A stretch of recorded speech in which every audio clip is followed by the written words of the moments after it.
कंधार आणि लोहा तालुक्यासह जिल्ह्यामध्ये मोठ्या प्रमाणावर अतिवृष्टी होत आहे। अक्षरशः ढगफुटीचा प्रकार या ठिकाणी झालेला आहे। आपण हे सगळं दृश्य पाहू शकतो आणि सगळ्यांना माझी विनंती आहे आपल्या माध्यमातून की घराच्या बाहेर कोणी पडू नये। नदीकाठच्या लोकांचं स्थलांतर गावकऱ्यांनी स्वतः करावं। शासन त्याच्यासाठी अग्रेसिव आहेत।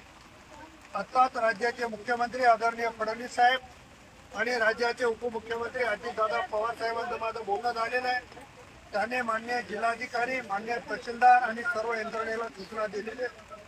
त्यामुळं सर्व नागरिकांना, सर्व गावकऱ्यांना हात जोडून विनंती आहे की घराच्या बाहेर पडू नका। नदीकाठच्या लोकांना चांगल्या सुरक्षित जागे आपण स्वतः पुढाकार घेऊन आलो।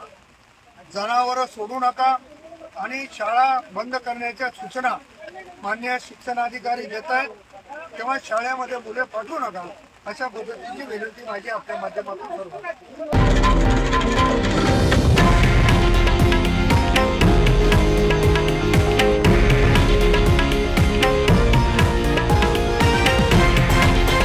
हे आहे देशातील नंबर 1 न्यूज नेटवर्क आणि आपण पाहत आहात TV9 मराठी, एकमेव।